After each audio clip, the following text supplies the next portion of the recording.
YouTube channel ने और कुछ लोगों ने एक कंफ्यूजन खड़ा कर दिया कि 100 मीटर का अर्थ होगा टॉप के 100 मीटर। ऐसा नहीं है। उसका जो बेस स्ट्रक्चर है, जो पर्वत का बेस स्ट्रक्चर है, अगर वो जमीन के अंदर भी 20 मीटर है, वहां से लेके 100 मीटर तक प्रोटेक्शन है। तो जो 100 मीटर का प्रोटेक्शन है, जो लोगों ने कंफ्यूजन करा है कि मतलब ऊपर का 100 मीटर है, नीचे खुदाई कर सकेंगे, वो नहीं। मैं आपको फिर क्लियर कर रहा हूं। 100 मीटर का अर्थ है टॉप 100 मीटर से बॉटम के अंदर तक जो उसका पूरा फैलाव है। पहाड़ी तो ऐसे होती है, तो उसका बॉटम तो बड़ा होता है, जहां तक उसका बॉटम जाएगा वहां से लेके 100 मीटर तक प्रोटेक्शन है। अरावली पर्वत श्रृंखला, जिसे एनसीआर और दिल्ली की ग्रीन लंग्स कहा जाता है, आज वही अरावली एक बार फिर सियासत और पर्यावरण बहस के केंद्र में है। खनन, प्रदूषण और अरावली के अस्तित्व को लेकर उठ रहे तमाम सवालों के बीच आज केंद्रीय वन, पर्यावरण और जलवायु परिवर्तन मंत्री भूपेंद्र यादव ने दिल्ली में अहम प्रेस कॉन्फ्रेंस की।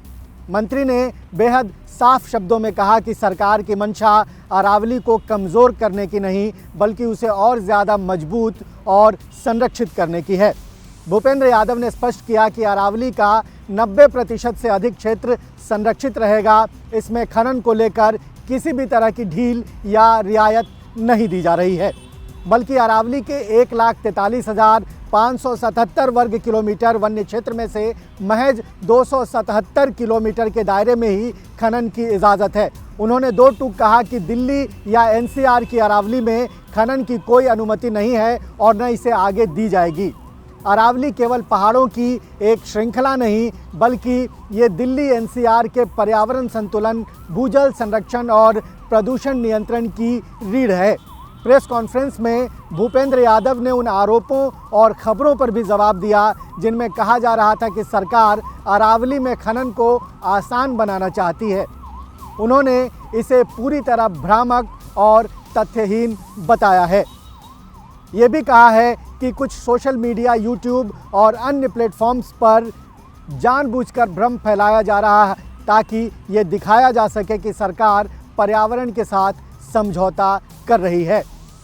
मंत्री ने 100 मीटर नियम पर भी अपनी स्थिति स्पष्ट की और उन्होंने कहा कि यह नियम खनन को बढ़ावा देने के लिए नहीं, बल्कि पर्वतों की वास्तविक भौगोलिक संरचना को समझने के लिए है।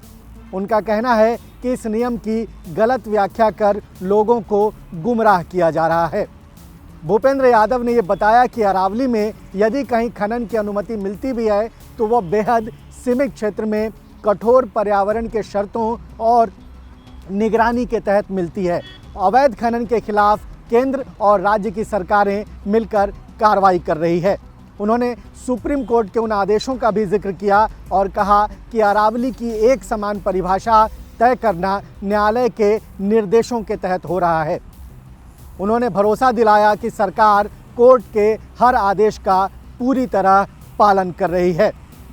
प्रेस कॉन्फ्रेंस में ग्रीन अरावली अभियान का भी जिक्र किया गया, जिसमें ये कहा गया कि अरावली को लेकर राजनीति करने की बजाय सभी पक्षों को पर्यावरण संरक्षण के लिए एक साथ आना चाहिए।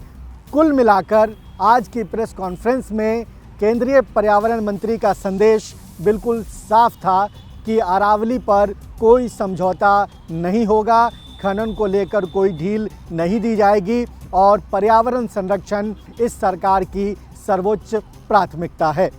अब सवाल यही है कि सरकार के जो दावे हैं और ज़मीन की जो हकीकत है उसके बीच कितनी दूरी है, इस पर स्थिति कब स्पष्ट होगी। कैमरामैन राजू यादव के साथ रजनीश रंजन, TV9 भारतवर्ष, दिल्ली।